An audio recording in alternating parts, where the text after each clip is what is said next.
Hello friends, good afternoon to all of you and welcome back to my YouTube channel ePartCom. So friends, today I'm going to discuss about mistake. हम अपनी last video में we we are doing free consent. Free consent में हमने कुछ factors, मैंने आपको बताया था कि फ्री कंसेंट के देयर आर 5 फैक्टर्स. ठीक है, उसमें हमने बताया था कि coercion, undue influence, fraud and misrepresentation और मिस्टेक. तो ये 5 फैक्टर्स हमने आपको डिस्कस किए थे कि फ्री कंसेंट के कौन कौन से 5 फैक्टर्स हैं, जिसमें से हमने डिस्कस कर लिया था कॉर्शन, डिस्कस कर लिया था हमने, अनडू इन्फ्लुएंस डिस्कस कर लिया था हमने, फ्रॉड और मिसरिप्रेजेंटेशन हमने डिस्कस कर लिया था. अब जो हमारा लास्ट जो फैक्टर बचा था दैट वाज मिस्टेक. हमने ये कहा था कि मिस्टेक को हम बाद में डिस्कस करेंगे. So friends, today in this particular video I am going to discuss about mistake. I am going to discuss about mistake. सबसे पहले तो हम मिस्टेक समझेंगे कि मिस्टेक है क्या. तो मिस्टेक को अगर मैं नॉर्मल टर्म मीन्स लेमैन की लैंग्वेज में अगर समझूं तो मैं कहूं कि इनकरेक्ट आइडिया और इनकरेक्ट और misunderstanding about some fact, misunderstanding about some fact due to negligence, due to lack of skill. ठीक है, तो उसकी वजह से जो हमारा जो सब्जेक्ट मैटर है उसको मैं किसी और वे में समझ रहा हूं, जिसको अगर मैं अच्छे से डिफाइन करने की कोशिश करूं तो मैं कहूंगा इरोनियस बिलीफ. अगर मैं कहूं इरोनियस बिलीफ मतलब कि जो चीज मैं विश्वास कर रहा हूं या जो चीज मैं उस पर भरोसा कर रहा हूं वो भरोसा गलत है, वो भरोसा हमारा क्या है, that is erroneous, that is not correct, वो हमारा क्या है, इनकरेक्ट है. तो मिस्टेक का मतलब क्या है, इनकरेक्ट और misunderstanding about some fact due to negligence और due to lack of skill. तो इसका क्या मतलब है कि मिस्टेक मतलब क्या है, इरोनियस बिलीफ. सिंपली अगर मैं कहूं कि मिस्टेक क्या है तो मिस्टेक मीन्स इरोनियस बिलीफ. इसका मतलब क्या है कि किसी सब्जेक्ट मैटर को लेकर के या किसी फैक्ट को लेकर के हम जो उसको समझ रहे हैं या उसको जो हम इंटरप्रेट कर रहे हैं वो गलत इंटरप्रेट कर रहे हैं, उसके बारे में हमको पूरी इंफॉर्मेशन नहीं है या हमको है भी इंफॉर्मेशन तो हम उसको किसी और वे में समझ रहे हैं. मतलब जिस बारे में हम उस पर यकीन कर रहे हैं वो यकीन ही हमारा गलत है, वो विश्वास ही हमारा क्या है, गलत है उस पर्टिकुलर सब्जेक्ट मैटर के लिए. तो that is called erroneous belief. तो मिस्टेक को अगर मैं डिफाइन करूं कि मिस्टेक क्या है तो simply mistake is an erroneous belief. अच्छा, mistake can be of 2 types. जब हम मिस्टेक पढ़ेंगे तो मिस्टेक हमारे 2 तरह से होते हैं. सबसे तो होता है mistake of law, mistake of law, और दूसरा होता है मिस्टेक ऑफ फैक्ट. दूसरा होता है मिस्टेक ऑफ फैक्ट. नाम से पता चल रहा है मिस्टेक ऑफ लॉ का मतलब क्या है कि हम किसी पर्टिकुलर लॉ की मिस्टेक कर रहे हैं, हमें लॉ ही नहीं पता है कि उस कंट्री का लॉ या अपनी कंट्री का लॉ क्या है, तो उससे हम क्या कर रहे हैं, मिस्टेक कर रहे हैं. तो that is called mistake of law. और मिस्टेक ऑफ फैक्ट का मतलब क्या है कि देयर इज अ मिस्टेक या there is an erroneous belief about some fact, about some subject matter of the contract. तो वहां पर हम क्या पढ़ेंगे, मिस्टेक ऑफ फैक्ट की बात करेंगे जो कि हम बाद में डिस्कस करेंगे. पहले हम डिस्कस करते हैं कि मिस्टेक ऑफ लॉ क्या है. ठीक है, मिस्टेक ऑफ लॉ भी 2 तरह से होता है. पहला तो है मिस्टेक ऑफ इंडियन लॉ या लॉ ऑफ आवर कंट्री. अगर हम इंडिया में क्योंकि हम इंडियन कॉन्ट्रैक्ट एक्ट पढ़ रहे हैं तो हम यहां पे इंडियन लॉ की बात करेंगे. Mistake of Indian law, mistake of Indian law या लॉ ऑफ आवर कंट्री. ठीक है, और दूसरा है mistake of foreign law, mistake of foreign law.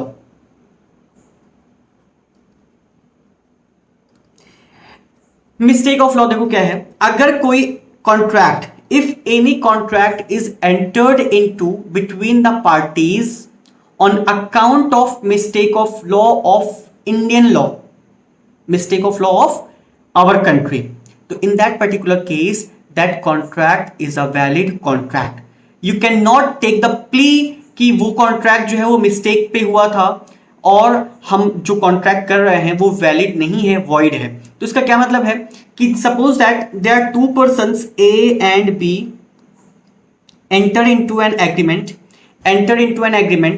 ठीक है, बट ए को मतलब कोई ऐसा एग्रीमेंट है जो कि लॉ को वायलेट करता है, कोई ऐसा एग्रीमेंट या कोई ऐसा कॉन्ट्रैक्ट है जो कि किसी पर्टिकुलर लॉ को वायलेट करता है, तो उस पर्टिकुलर केस में अगर ए कहेगा भाई हमको तो लॉ पता ही नहीं था, तो इस पर्टिकुलर केस में ए उस कॉन्ट्रैक्ट को अवॉइड नहीं कर सकता है, वो कॉन्ट्रैक्ट उसके लिए क्या होगा, वैलिड कॉन्ट्रैक्ट होगा। क्यों? क्योंकि being a citizen of this country it has been assumed that you should have the knowledge of your law. आपको अपनी लॉ की नॉलेज होनी चाहिए कि आपकी कंट्री का क्या लॉ है, उसके बेसिस पे आप किसी के साथ क्या है कॉन्ट्रैक्ट कर सकते हैं, मतलब उसी के बेसिस पे आप कॉन्ट्रैक्ट करेंगे। सपोज दैट अगर मैंने आपके साथ कोई कॉन्ट्रैक्ट किया कि क्या कहते हैं कि किसी को किल करना है, तो हमको पता है कि इंडिया में जो किलिंग है that is illegal, that is an illegal act, उसके लिए हमारे पास पनिशमेंट्स हैं, बट स्टिल अगर आप कोई कॉन्ट्रैक्ट कर रहे हैं तो आप ये नहीं कह सकते भी हमको लॉ नहीं पता था, नहीं, आपको लॉ पता था। तो it means that suppose that if A and B enters into an agreement, और उन्हें पता है कि भाई फॉर सम लोन, ठीक है, अब हमको पता है कि लोन की जो पेमेंट जो वो है पीरियड है that is 3 years from the date, from which date, from the due date, जिस दिन ड्यू हुआ है उस दिन से लेकर के विद इन 3 years जो हमारा लोन है उसको लोन को पे करना होता है। उसके बाद अगर हमने पे नहीं किया तो लॉ ऑफ लिमिटेशन एक्ट के तहत वो टाइम बार्ड डेट हो जाता है। Now you have no any right to recover that loan. तो अब आपको ये लॉ पता होना चाहिए कि भाई 3 साल तक अगर हम उसको रिकवर नहीं करेंगे तो वो हमारा क्या हो जाएगा, टाइम बार्ड हो जाएगा। तो that contract is a valid contract. आप ये नहीं कह सकते कि हमें पता नहीं था, हमें तो 3 साल वाला कॉन्सेप्ट पता ही नहीं था। You should know about the Indian law. तो यहां पर एक बहुत ही फेमस सा स्टेटमेंट यूज होता है, ignorance of law, ignorance of law, ignorance of law is no excuse, is no excuse. ये बहुत ही फेमस स्टेटमेंट है जो यूज होता है, that ignorance of law is no excuse. If you are making any contract, if you are entering into any contract between the parties with ignorance of law, means you are ignoring the law. आपको law पता है but still you are ignoring, आपको law नहीं पता है, you are entering into a contract, so it means that you are ignoring the law, but you can not take the plea कि आपको law नहीं पता था, because being an Indian citizen it has been assumed, ये pre assumed है कि आपको अपना लॉ, अपने देश का लॉ तो पता ही होना चाहिए। तो इसलिए ये स्टेटमेंट कहा जाता है कि ignorance of law is no excuse, so everyone is deemed to be convergent with the law of his country. ठीक है, तो everyone, ignorance of law is of no excuse. So if any person enters into a contract with ignorance of law, that is of no excuse, that is a valid contract. So a contract is not voidable because it was caused by a mistake as to any law in force in India. ठीक है, तो वहां पर अगर कोई law की mistake होती है और उस बेसिस पे हम कहें कि भाई कॉन्ट्रैक्ट वॉइडेबल है, तो no, it is not a voidable contract, it is a valid contract, it is a valid contract. हम लॉ के बेसिस पे, मिस्टेक ऑफ इंडियन लॉ या अपने कंट्री के लॉ के बेसिस मिस्टेक पर हम उसको वॉइड नहीं करा सकते हैं। That will be your valid contract, that will not be your void contract और वॉइडेबल कॉन्ट्रैक्ट। ठीक है, तो ये तो हमारा था mistake of law of Indian country. अच्छा, मिस्टेक ऑफ लॉ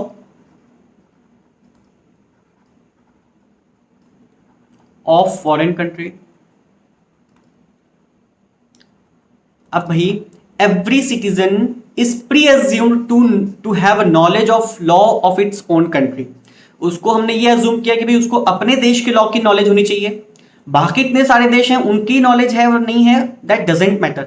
आप ये नहीं जरूरी है कि आपको सभी देश के लॉ की नॉलेज होनी चाहिए। ठीक है, तो अगर सपोज दैट मैं किसी फॉरेन डेलीगेट्स के साथ या किसी फॉरेनर के साथ अगर कोई कॉन्ट्रैक्ट करता हूं और मुझे उसके देश के लॉ के बारे में बिल्कुल भी कोई इंफॉर्मेशन नहीं है, तो that will be called mistake of foreign law. और मिस्टेक ऑफ फॉरेन लॉ जो है that will be treated as mistake of fact, that will be treated as mistake of fact. Sir mistake of fact क्या है? तो इसको इसलिए मैं यहाँ पे डिस्कस नहीं कर रहा हूँ, क्योंकि मिस्टेक ऑफ फैक्ट हम आगे चलकर डिस्कस करने वाले हैं, बिल्कुल डीप में हम डिस्कस करेंगे कि मिस्टेक ऑफ फैक्ट क्या है। तो पहला हमने क्या डिस्कस किया, पहला डिस्कस किया कि मिस्टेक ऑफ लॉ, उसमें था दो, कि इंडियन लॉ मीन्स अपनी कंट्री होम कंट्री का लॉ, और दूसरा क्या है फॉरेन कंट्री का लॉ। ठीक है, तो अगर हम इंडियन लॉ में अगर हम मिस्टेक करते हैं, कोई कॉन्ट्रैक्ट करते हैं with the ignorance of Indian law, that is of no excuse, वो हमारा कॉन्ट्रैक्ट क्या है, वैलिड कॉन्ट्रैक्ट होगा, वो हमारा वॉइडेबल कॉन्ट्रैक्ट नहीं होगा। लेकिन अगर फॉरेन एक्ट या फॉरेन लॉ में अगर हमारा कोई क्या कहते हैं कि मिस्टेक हो रहा है और हम वहां पे कॉन्ट्रैक्ट कर रहे हैं, तो that will be your treated as mistake of fact, जो कि हम आगे इसको डिस्कस करने वाले हैं। ठीक है, तो अब हम डिस्कस करते हैं मिस्टेक ऑफ फैक्ट।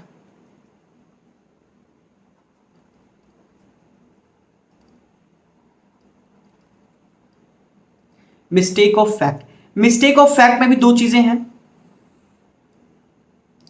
पहला तो है बाइलेटरल मिस्टेक, और दूसरा है यूनिलेटरल मिस्टेक। नाम से ही पता चल रहा है, ठीक है, नाम से ही पता चल रहा है, इसको मैं फिर से लिख देता हूं, मिस्टेक। बाइलेटरल मिस्टेक में क्या होता है, बाइलेटरल मिस्टेक में it means that both the parties committed a mistake, means both the parties have understood the subject matter of the contract in different ways. Suppose that मैं किसी के साथ कुछ कॉन्ट्रैक्ट कर रहा हूं और मैंने उस कॉन्ट्रैक्ट को किसी और तरह से समझा और सामने वाले ने किसी और तरह से समझा, तो इसका क्या मतलब है कि हम दोनों ही आपस में मिस्टेक कर रहे हैं। मतलब हम उस कॉन्ट्रैक्ट को जिस तरह से समझ रहे हैं, सामने वाला उस तरह से उसको नहीं समझ रहा है। दोनों ही उस पर्टिकुलर सब्जेक्ट मैटर को या उस कॉन्ट्रैक्ट के पर्टिकुलर फैक्ट्स को या उस कॉन्ट्रैक्ट के पर्टिकुलर सब्जेक्ट मैटर को अलग अलग तरीके से समझ रहे हैं। Means both are getting the contracts into different ways, that is called bilateral mistake. मतलब दोनों ही पार्टीज वहां पर मिस्टेक कर रहे हैं, दोनों ही पार्टीज क्या हैं, कॉन्ट्रैक्ट के सब्जेक्ट मैटर को अलग अलग तरीके से समझ रहे हैं। तो where the parties to an agreement misunderstood each other and are at cross purposes, there is a bilateral mistake. मतलब कि दोनों ही क्या कर रहे हैं, मिसअंडरस्टूड कर रहे हैं सब्जेक्ट मैटर को, दोनों ही अलग अलग तरीके से समझ रहे हैं उसको, मतलब कि दोनों ही मिसअंडरस्टूड कर रहे हैं, तो that is called bilateral mistake. Unilateral mistake में क्या है कि only one party misunderstood the subject matter और misunderstood the facts of the contract. कोई एक पार्टी जो है वो सब्जेक्ट मैटर को किसी और तरह से समझ रही है, तो वो क्या है, हमारा यूनिलेटरल मिस्टेक है, मतलब एक तरफ से। बायलेटरल में मतलब क्या है कि दोनों तरफ से ही मिस्टेक हो रहा है, बायलेटरल, ठीक है, दैट इज कॉल्ड, जो मिस्टेक हुआ है वो दोनों तरफ से, दोनों पार्टीज से हुआ है। लेकिन यूनिलेटरल में क्या है, जो मिस्टेक हुआ है वो किसकी तरफ से हुआ है, सिर्फ और सिर्फ एक पार्टी की तरफ से हुआ है, उसको बोलते हैं यूनिलेटरल मिस्टेक। अच्छा, बायलेटरल मिस्टेक में क्या होता है, बायलेटरल मिस्टेक में द कॉन्ट्रैक्ट इज वॉइड। मैंने पहले बताया कि अगर मिस्टेक ऑफ इंडियन लॉ है तो दैट इज वैलिड, वो वॉइड नहीं होगा, वो वॉइडेबल नहीं होगा, वो वैलिड कॉन्ट्रैक्ट होगा। लेकिन मिस्टेक ऑफ फैक्ट्स में अगर बायलेटरल मिस्टेक है तो उस पर्टिकुलर केस में जो हमारा कॉन्ट्रैक्ट है that would be your void contract. वो हमारा क्या है, वॉइड कॉन्ट्रैक्ट होगा, वॉइड एब इनिशियो। मैंने क्या बताया, वॉइड एब इनिशियो होगा। अच्छा, बायलेटरल मिस्टेक में देखो क्या है, पहले तो क्या है कि बायलेटरल मिस्टेक में सबसे पहला हमारा जो एसेंशियल्स हैं कि बायलेटरल मिस्टेक में एसेंशियल क्या है, तो एसेंशियल्स ऑफ बायलेटरल मिस्टेक, मतलब हम कब कहेंगे, किस पर्टिकुलर कंडीशन में या किस पर्टिकुलर सर्कमस्टांसेस में हम कहेंगे कि that this contract is affected by bilateral mistake. तो वहां पर क्या है, essential elements, essential elements of bilateral mistake. तो पहला क्या है, पहला है both the parties must be under a mistake. इसका मतलब क्या है, बोथ द पार्टीज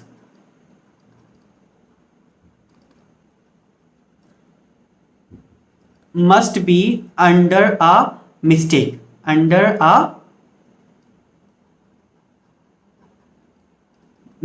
इसका क्या मतलब है कि the mistake must be mutual from both the sides.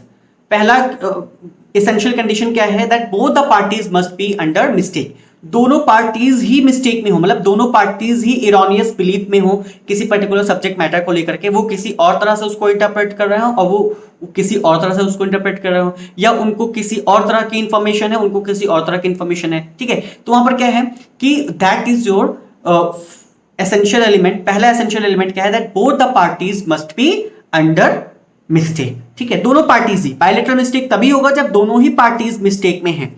दूसरा है mistake relates to some fact, mistake relates to some fact. इसका मतलब क्या है कि जो मिस्टेक है वो किसी पर्टिकुलर फैक्ट को लेकर के मिस्टेक होना चाहिए, किसी वैल्यू या किसी जजमेंट को लेकर के अगर हम कोई मिस्टेक कर रहे हैं तो that is not your mistake, हम उसको मिस्टेक नहीं कह सकते हैं। मिस्टेक जो है वो किसी फैक्ट को, कोई ऐसा फैक्ट है जिसके बेसिस पे हमने कोई कॉन्ट्रैक्ट किया है तो उस फैक्ट के टुवर्ड्स ही मिस्टेक होना चाहिए। जैसे एक छोटा सा एग्जांपल लेते हैं, सपोज दैट मिस्टर ए ने कहा मिस्टर बी को कि वो अपनी कार बेचना चाहते हैं, ठीक है। तो उन्होंने उसको क्या किया, उन्होंने कहा कि 80,000 की कार, मिस्टर ए है, mister A wants to sell his car to mister B.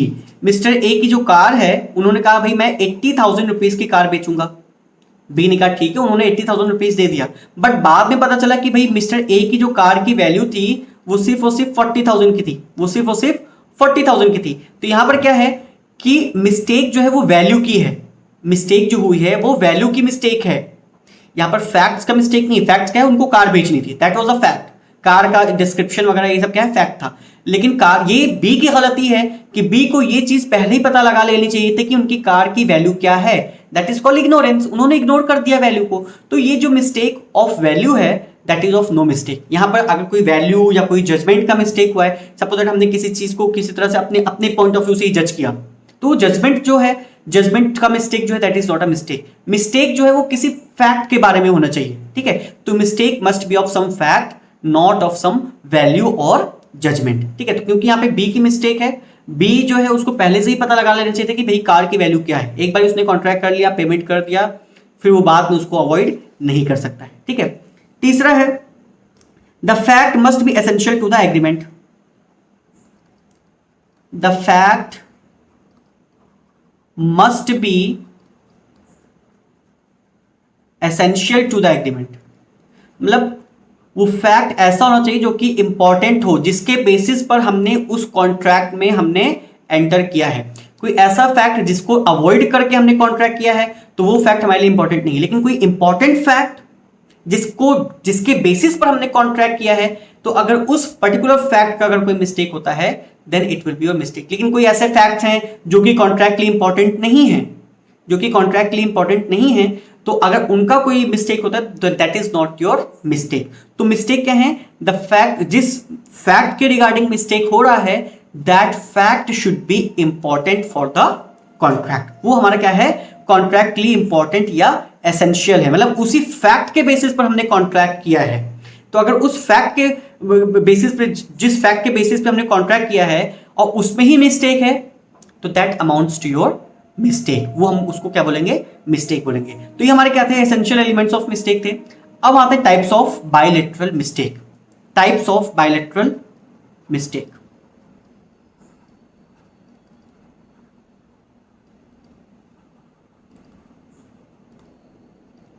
Types of bilateral mistake में पहला है mistake as to subject matter, mistake as to subject matter of contract, mistake as to subject matter of contract. Subject matter of contract में क्या है, suppose that हमने किसी के साथ कोई कॉन्ट्रैक्ट किया, ठीक है। हमने कहा कि भाई दुबई से कोई शिप चला रहा है, हमने कहा उस शिप में 10 टन्स ऑफ आयरन होंगे, 10 टन्स ऑफ आयरन होंगे, ठीक है। तो मिस्टर ए ने इस बेसिस पर मिस्टर बी के साथ एक कॉन्ट्रैक्ट कर लिया कि भाई ये जो 10 टन्स ऑफ आयरन होंगे ये मैं आपको इस पर्टिकुलर प्राइस पे बेचूंगा। किसको बेचूंगा, जो दुबई से शिप में आयरन आ रहा है, 10 टन्स आयरन। ए को पता है कि उस शिप में 10 टन्स ऑफ आयरन आ रहे हैं और बी को भी पता है कि उसमें 10 टन्स ऑफ आयरन है। तो ए और बी के बीच में एक एग्रीमेंट हो गया कि भाई ये जो आयरन आ रहा है मैं इसको इस पर्टिकुलर प्राइस पे आपको बेचूंगा।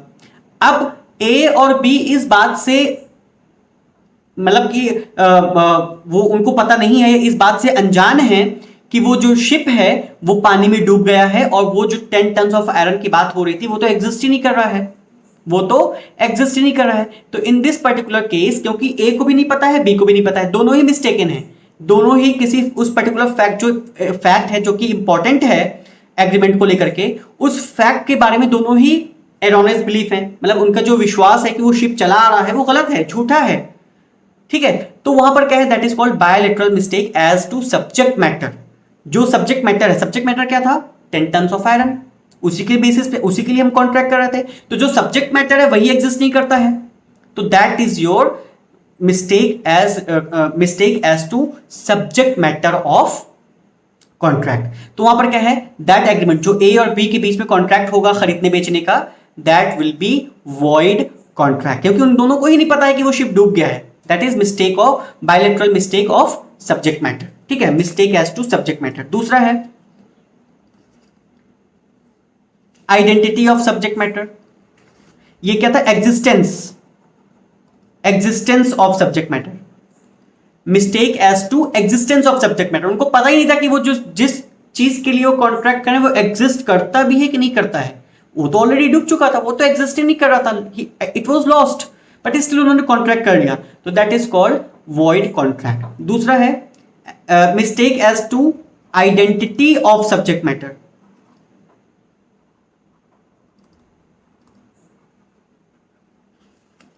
Identity of subject matter, identity of subject matter में क्या है, एक छोटा सा एग्जांपल, नॉर्मल लाइफ एग्जांपल लेते हैं। सपोज दैट संतरा और कीनू, संतरे और कीनू, अक्सर लोग कंफ्यूज हो जाते हैं, मैं भी कंफ्यूज हो जाता हूं, मैं कभी कीनू लेने जाता हूं तो संतरे लेकर आ जाता हूं और संतरे लेने जाता हूं तो कीनू लेकर आ जाता हूं। ठीक है, तो इसका क्या मतलब है कि अगर मैं किसी पर्सन ए के पास गया, मैं ए हूं और मैं किसी पर्सन बी के पास गया, मैंने कहा भाई मुझे 10 टन्स ऑफ कीनू दे दें, 10 टन्स ऑफ कीनू दे दें। अब जो बी जो सेलर है उसको ये फर्क ही नहीं पता चला कि कीनू क्या है और ऑरेंजेस क्या हैं, कीनू क्या है और ऑरेंजेस क्या हैं, उसने गलती से संतरे पैक कर दिए 10 टन्स, उसने गलती से क्या किए 10 टन्स ऑफ संतरे पैक कर दिए, क्योंकि वहां पर क्या है, आइडेंटिटी पता ही नहीं चल रही दोनों की, दोनों ही सेम है, तो that is called mistake as to identity of subject matter.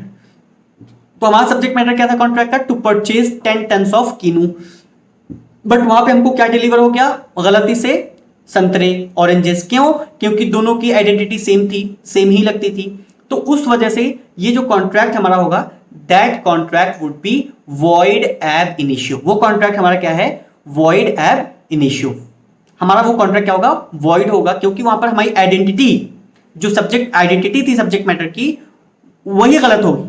ठीक है, एक इसमें बहुत फेमस केस है, केस का नाम है ये है रेफल्स वर्सेस विश्लॉस। ठीक है, उसमें क्या था कि कोई शिप से सामान आ रहा था और शिप का नाम जो था, मतलब कि एक ही नाम से 2 शिप एग्जिस्ट करते थे, तो ए ने बी को कहा कि भाई इस शिप से जो सामान आएगा वो पूरा का पूरा सामान आपका, उस पर्टिकुलर नाम के जो शिप से, अब उसी नाम के 2 शिप थे, अब वो जो है कोलकाता पोर्ट वाले शिप को सोच रहा था और जो बी है वो मुंबई पोर्ट वाले शिप की बात कर रहा था, क्योंकि एक ही नाम के 2 शिप थे, तो यहां पर क्या है, mistake as to identity of subject matter, वहां पे शिप की आइडेंटिटी में ही मिस्टेक है, तो ये जो कॉन्ट्रैक्ट हमारा है that is void ab initio.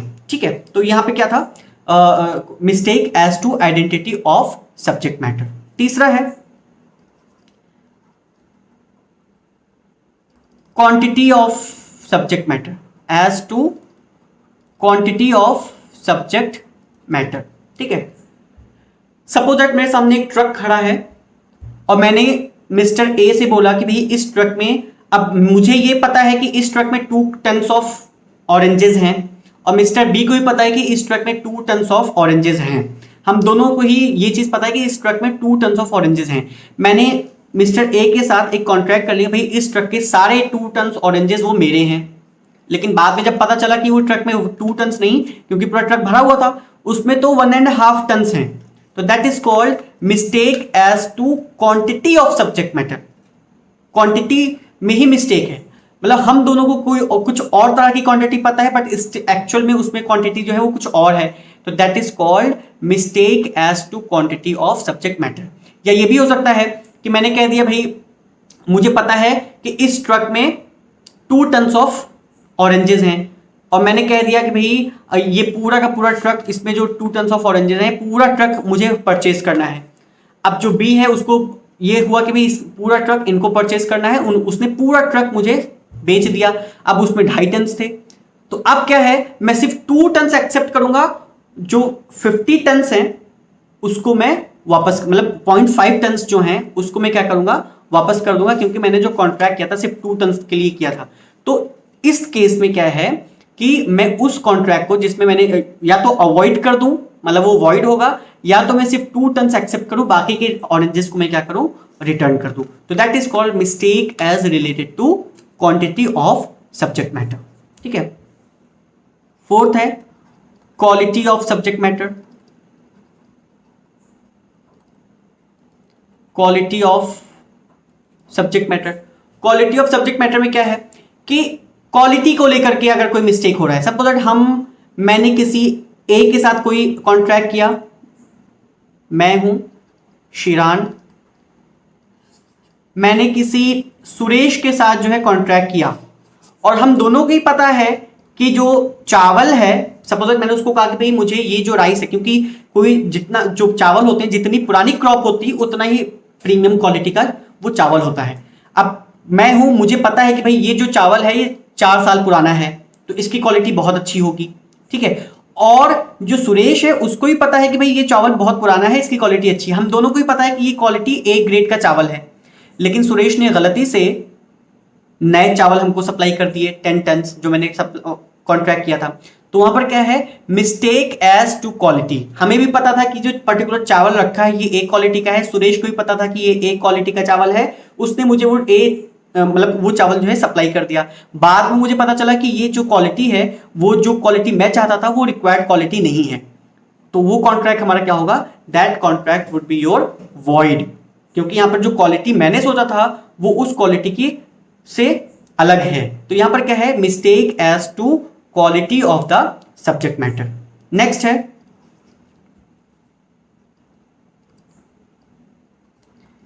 Price of the subject matter. Price of the subject matter, price of the subject matter में सिंपल, मैंने किसी प्राइस पे कॉन्ट्रैक्ट किया और ए को भी पता है, या एक छोटा सा एग्जांपल ले लेते हैं, सपोज दैट ए और बी, इन दोनों के बीच में एक कॉन्ट्रैक्ट हुआ। बी जो है वो कोई कमीशन डीलर है, मतलब डीलर है जो कि कमीशन पर कोई डील करता है, कमीशन डीलर है। इसने सी की कोई एक कार थी, क्योंकि अक्सर देखो क्या होता है, बीच में एजेंट्स होते हैं जो कि जब किसी फ्लैट को खरीदना बेचना या कोई सामान सेकंड हैंड चीजें होती है तो उसको खरीदते बेचते हैं कमीशन पर। ए और बी के बीच में सी की कार, जो कि सी अपनी कार बेचना चाहता है, तो ए ने बी को बोला कि भाई मुझे कोई एक कार दिलाओ अच्छी सेकंड हैंड। तो बी ने ऑफर किया कि सी की कोई एक कार है जिसका प्राइस 10 लाख रुपीस है, जिसका प्राइस क्या है, वो 10 लाख रुपीस है। अच्छा, उसने कहा कि मैं 2% कमीशन भी लूंगा। अब आप मुझे ये बताइए कि जो 2% कमीशन होगा कितने पे होगा, जो ट्रांजैक्शन प्राइस है, ट्रांजैक्शन प्राइस कितने का है, 10 लाख का है। ठीक है, तो 10 लाख का 2% कितना हो गया, नियर अबाउट 20,000। ठीक है, तो अब क्या हुआ, बाद में पता चला सी ने कहा कि भाई मेरे कार की जो वैल्यू हो कितनी है, 12 लाख है। सी ने कहा कि मेरी कार की जो वैल्यू है वो 10 लाख नहीं है, 12 लाख है, और कमीशन कितने वो चार्ज कर रहा है, 10 लाख का कर रहा है। तो ये जो ए और बी के बीच में जो भी एग्रीमेंट होंगे, या ए और सी के बीच में जो भी एग्रीमेंट्स होंगे, that will be void ab initio. क्यों, क्योंकि वहां पर जो मिस्टेक है, mistake as related to price. ठीक है, वहां पर प्राइस का मिस्टेक है, दोनों ही आपस में क्या कर रहे हैं, प्राइस को मिस्टेकनली अंडरस्टैंड किया हुआ है, मिसअंडरस्टूड किया हुआ है, तो that is your mistake as related to price of the subject matter. तो वो कॉन्ट्रैक्ट भी क्या होगा, आपस में वॉइड होगा, वो कॉन्ट्रैक्ट भी हमारा क्या होगा, वॉइड होगा, that is not a valid contract. अच्छा, 6 देखो, mistake as related to ownership, ownership of subject matter, ownership of subject matter. Same इसी एग्जांपल को कंटिन्यू करते हैं। सपोज दैट ए और बी, बी जो है वो कोई कमीशन एजेंट है जो कि सेकंड हैंड चीजों को खरीदता बेचता है। ए ने बी को बोला भाई मुझे कोई एक फ्लैट दिलाओ, बढ़िया सा फ्लैट कोई। तो बी ने सोचा कि भाई सी के पास एक फ्लैट है, इसको ऑफर कर देते हैं। तो बी ने कहा कि ठीक है, एक फ्लैट मेरी नजर में है जिसका ओनर जो है वो सी है, उससे बात कर लेते हैं। ठीक है, एग्रीमेंट हो गया, सब कुछ हो गया। बाद में पता चला जो फ्लैट है वो किसका है, वो डी का है। जो फ्लैट का ओनर है वो कौन है, वो डी है। सी तो बस ऐसे ही रह रहा था, वो तो रेंट पे रह रहा था। तो यहां पर क्या है, मिस्टेक हुआ है किसके थ्रू, किसके टुवर्ड्स, ओनरशिप के टुवर्ड्स। तो that is called mistake as subject to ownership of the subject matter. Mistake as related to ownership of the subject matter. ठीक है, तो सब्जेक्ट मैटर जो उसका फ्लैट खरीदने की ओनरशिप थी, मतलब फ्लैट जो था, सब्जेक्ट मैटर फ्लैट था, तो उसके ओनरशिप की प्रॉब्लम थी, मतलब कि वहां पे मिस्टेक हुई ओनरशिप की। तो उस केस में हमारा जो कॉन्ट्रैक्ट है दैट इज वॉइड कॉन्ट्रैक्ट। ठीक है, तो ये तो हमारे थे टाइप्स ऑफ बायलैटरल मिस्टेक। क्या क्या थे, पहला तो है एग्जिस्टेंस ऑफ सब्जेक्ट मैटर, जहां पे हमने ए और बी ने कॉन्ट्रैक्ट कर लिया किसी पर्टिकुलर सब्जेक्ट मैटर को लेकर के, बाद में पता चला वो सब्जेक्ट मैटर एग्जिस्ट ही नहीं करता है। ठीक है, जैसे एग्जांपल में मैंने आपको दिया था। दूसरा क्या है, एज रिलेटेड टू आइडेंटिटी। तीसरा है क्वांटिटी। चौथा है क्वालिटी। पांचवा है प्राइस और छठवां है ओनरशिप। तो ये तो है टाइप्स ऑफ बायलैटरल मिस्टेक। अच्छा, बायलैटरल मिस्टेक के केस में हमारा जो भी कॉन्ट्रैक्ट है वो क्या है, वॉइड एब इनिशियो। मतलब कॉन्ट्रैक्ट जो है वो क्या है, वॉइड है।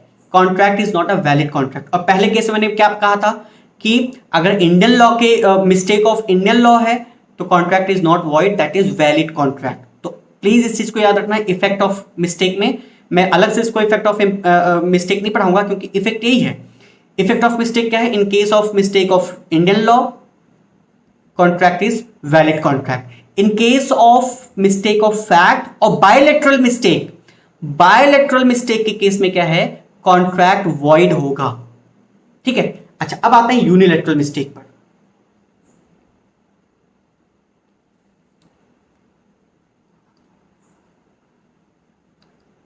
यूनिलैटरल मिस्टेक, यूनिलैटरल मिस्टेक में क्या है कि किसी एक पार्टी की तरफ से कोई मिस्टेक हो रही है। ठीक है, कोई एक पार्टी है जो कि मिसअंडरस्टूड है related to the subject matter, तो वो क्या है, that is called unilateral mistake. Suppose that एक छोटा सा एग्जांपल लेते हैं। एक शॉप, शोरूम है, ज्वेलरी शोरूम है। ठीक है, ये हमारा क्या है, ज्वेलरी शोरूम है, जिस पर लिखा है real and artificial, real and artificial jewellery showroom या ज्वेलर्स, ऐसे कुछ उन्होंने लिख रखा है। ठीक है, उसके बोर्ड पर जो डिस्प्ले बोर्ड होता है। अब कोई मिस्टर ए है या मैं हूं, मैं गया वहां पे, मैंने एक शोरूम में देखा कि बहुत बढ़िया सा हार है, उसके नीचे लिखा है प्राइस 999। मैं बहुत खुश होकर मैंने कहा इतना बेशकीमती हार और सिर्फ 999 का है। मैंने क्या किया, झट से 1000 रुपए का नोट निकाला और उसको दे दिया। ऑल्दो अब तो 1000 रुपए का नोट नहीं है, मैंने 500 के 2 नोट निकाले, चलो ठीक है। मैंने झट से उसको दिया और मैंने कहा कीप द चेंज, ज्वेलरी मुझे दे दो, ये जो ज्वेलरी है। मैं लेकर के उसको घर पर आ गया। घर पर मैंने अपनी वाइफ को दिखाया, वाइफ ने कहा अरे ये तो फेक है, आर्टिफिशियल है, that is not a real one. अब मुझे लग रहा था मैंने तो बहुत सस्ता खरीद लिया, बाद में पता चले तो ज्वेलरी नकली है। मैं वापस लेकर के उसको दुकानदार के पास गया, मैंने कहा भाई ये तो तुमने मुझे धोखा दिया। तो वो क्या कहेगा, भाई मैंने तो धोखा नहीं दिया, मैंने तो पहले लिख रखा है कि artificial and real and artificial jewellery. तो यहां पर क्या था, caveat emptor, let the buyer be aware. मतलब वहां पर क्या है, ये इग्नोरेंस है। ये जो मिस्टेक है ये इग्नोरेंस की वजह से है। यहां पर बायर की खुद की अपनी मिस्टेक है, वो चाहता तो उस चीज को पता लगा सकता था, लेकिन उसने उसको पता नहीं लगाया, उसने इग्नोर किया। ठीक है, तो वहां पर क्या है, that is unilateral mistake. But वो मिस्टेक क्या है, अब वो हार को वापस नहीं कर सकता है, that is a valid contract. तो अगर वहां पर यूनिलैटरल मिस्टेक हुआ है, ठीक है, क्या कहते हैं कि, तो यूनिलैटरल मिस्टेक क्या है, दैट इज वैलिड। अगर यूनिलैटरल मिस्टेक की वजह से कॉन्ट्रैक्ट को हम वॉइड करार नहीं दे सकते हैं।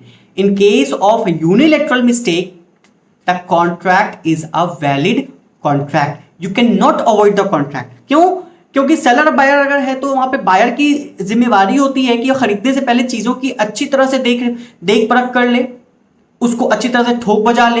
It is the responsibility, it is the duty of the buyer. ठीक है, तो वहां पर क्या है, वो जो यूनिलैटरल मिस्टेक के केस में क्या है, कॉन्ट्रैक्ट्स वैलिड कॉन्ट्रैक्ट हैं, they are not a void contract. वो कॉन्ट्रैक्ट क्या होगा, वैलिड कॉन्ट्रैक्ट होगा। लेकिन यूनिलैटरल, पहले तो मैंने बताया यूनिलैटरल कॉन्ट्रैक्ट मिस्टेक है क्या, ये जो मैंने केस डिस्कस किया यहां पर क्या था, बायर की अपनी तरफ से, भाई सेलर ने तो क्या रखा था कि हमने थोड़े कहा कि ज्वेलरी असली है, हमने तो अपने क्या लगा रखा है कि रियल एंड आर्टिफिशियल ज्वेलरी। अब ये तो आपको प्राइस से पता चला जाना चाहिए था कि ये असली ज्वेलरी थोड़ी 999 रुपए की मिलेगी, जाहिर सी बात है वो फेक ही होगी। ठीक है, तो वहां पर क्या है, मिस्टेक किसकी तरफ से, सेलर की तरफ से नहीं है, बायर की खुद की तरफ से मिस्टेक है। तो वहां पर क्या है, वो कॉन्ट्रैक्ट वैलिड होगा।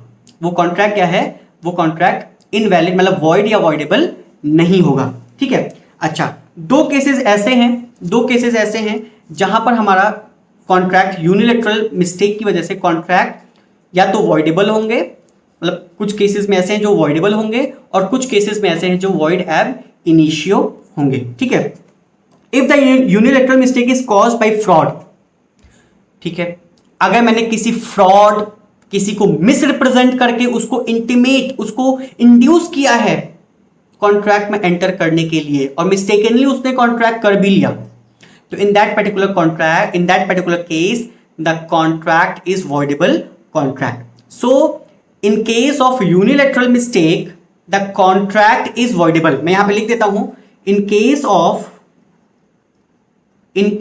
of unilateral mistake in case of unilateral mistake the contract is voidable. The contract is voidable if it is induced by fraud and misrepresentation. इसका क्या मतलब है कि अगर हमने किसी मिस्टेक किया है बट दैट मिस्टेक जो is due to fraud and misrepresentation, मतलब मैंने किसी को फ्रॉड और मिसरिप्रेजेंटेशन करके किसी को इंड्यूस किया कि वो मेरे साथ कॉन्ट्रैक्ट करे और मिस्टेकनली उसने हमारे साथ कॉन्ट्रैक्ट कर भी लिया, तो that contract is voidable contract. अगर वो किसी तरह से प्रूफ कर दे कि ये जो मिस्टेक हुई है that is due to fraud और ड्यू टू मिसरिप्रेजेंटेशन, तो that contract is a voidable contract in case of unilateral contract. ऑल तो मैंने कहा कि यूनिलैटरल मिस्टेक्स जो हैं उनके बेसिस पे अगर कोई कॉन्ट्रैक्ट हम करते हैं तो that is a valid contract, that is not a void contract. But if unilateral mistake is caused और इंड्यूस्ड बाय मिस्टेक फ्रॉड और misrepresentation, in that particular case the contract is your voidable contract. अच्छा, कुछ cases ऐसे हैं जहां पर हमारा contract जो वॉइड होता है, यूनिलैटरल मिस्टेक हुआ है but still that contract is a void contract. तो पहला क्या है, वॉइड कॉन्ट्रैक्ट के केस में वॉइड कॉन्ट्रैक्ट। ठीक है, तो in certain cases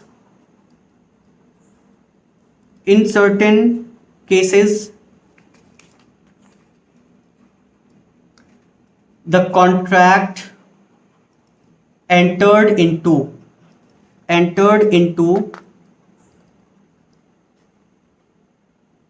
by mistake is void ab initio, मतलब स्टार्टिंग से ही वो void है। वो कौन कौन से दो केसेस हैं? ठीक है, तो there are two cases। पहला तो क्या है, पहला है mistake as to identity of person, mistake as to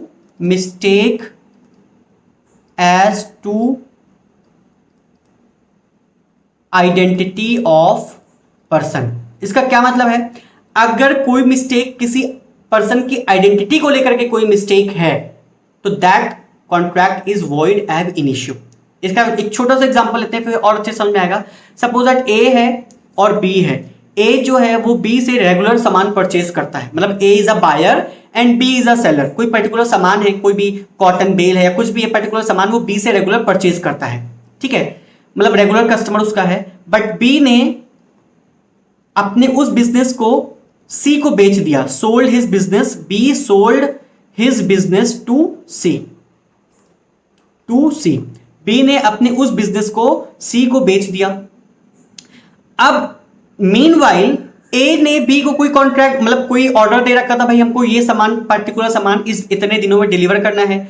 meanwhile उसी दौरान बी ने अपना बिजनेस किसको सेल कर दिया, सी को सेल कर दिया। अब वो जो ऑर्डर बी को मिला था that order will be executed by C. A को वो ऑर्डर जो दिया था, ए ने बी को जो ऑर्डर दिया था क्योंकि बी ने तो बिजनेस भेज दिया अपना, तो अब वो ऑर्डर को क्या है, सी एग्जीक्यूट करेगा। तो सी जब बिना ए से कुछ पूछे, ए को बिल्कुल भी नहीं पता है कि बी ने बिजनेस भेज दिया, अब ए से बिना पूछे ही सी ने क्या किया, सामान को ए को डिलीवर कर दिया। Now A can refuse the delivery, A जो है वो डिलीवरी को रिफ्यूज कर सकता है, बिकॉज ए को नहीं पता था कि ये सामान बी भेज रहा है या सी भेज रहा है। उसको ये पता था कि ये बी भेज रहा है, लेकिन बाद में जब उसको पता चला कि भाई ये तो सी ने भेजा है, तो he can refuse the delivery, वो उस डिलीवरी को रिफ्यूज कर सकता है। और वो कॉन्ट्रैक्ट क्या है, वॉइड एब इनिशियो है, वो कॉन्ट्रैक्ट वॉइड है। चाहे तो वो ए जो है वो उस सामान को रिटर्न कर सकता है, क्योंकि वो वहां पे कोई कॉन्ट्रैक्ट था ही नहीं, क्योंकि यहां पर आइडेंटिटी ही एग्जिस्ट नहीं करती है।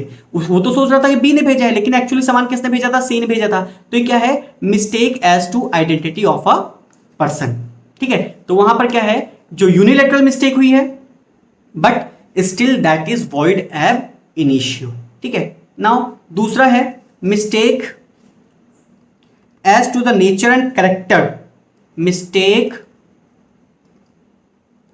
एज टू नेचर एंड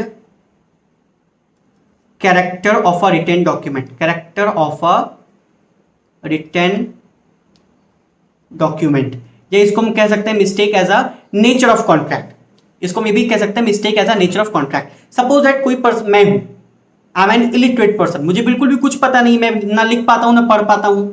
मैं किसी बैंक के पास लोन लेने गया, ठीक है। अब बैंक ने मुझे लोन का पूरा पेपर, उस पर मुझे कहा कि भैया यहाँ पे अपना थंब इंप्रेशन दे दो, क्योंकि मैं इलिटरेट पर्सन हूं, मुझे नहीं पता। मैंने थंब इंप्रेशन, वहां पे अब काफी सारे पेपर्स बिखरे पड़े थे, अब मैंने जो लोन वाले पेपर्स थे उस पर थंब इंप्रेशन ना लगा करके गलती से मैंने गारंटर के पेपर्स पे इंप्रेशन, थंब इंप्रेशन दे दिया।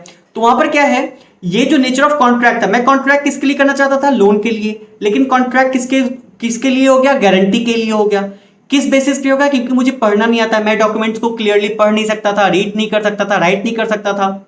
तो in this particular case it has been assumed that the contract is void ab initio. जो मैंने थंब इंप्रेशन लगाया कॉन्ट्रैक्ट ऑफ गारंटी पर, अब ये नहीं कि मैं गारंटर बन ही जाऊंगा, क्योंकि मुझे नहीं पता था कि I am an illiterate person, मुझे वो पेपर पे क्या लिखा है कुछ पता नहीं था, मैंने तो गलती से बाय मिस्टेक वहां पे इतने सारे पेपर्स थे मैंने लगा दिया।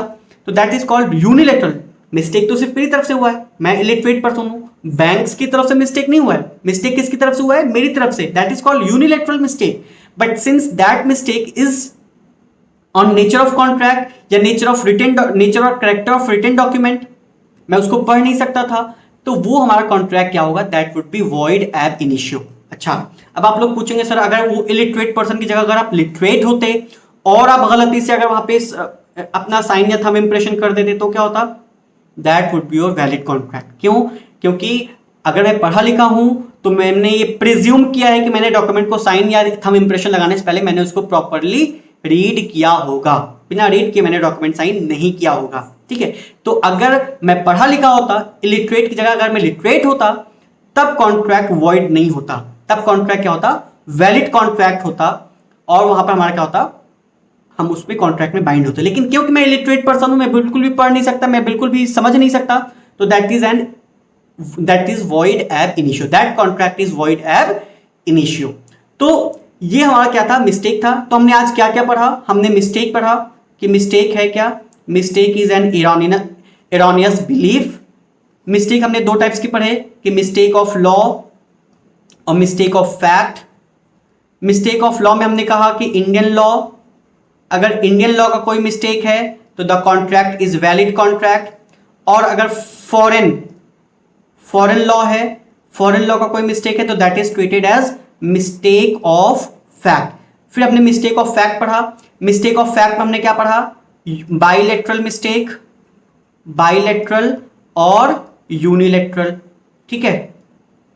बाइलेटरल में हमने काफी सारी चीजें पढ़ी और हमने देखी कि as subject to existence of subject matter, as subject to identity, as subject to price, quality, quantity, ownership, ये सारी चीजें हमने पढ़ी। और हमने हर केस में पढ़ा कि इन case of bilateral mistake the contract is void ab initio, the contract is void ab initio. लेकिन यूनिलैटरल के केस में हमने कहा क्या कहा कि contract is a valid contract.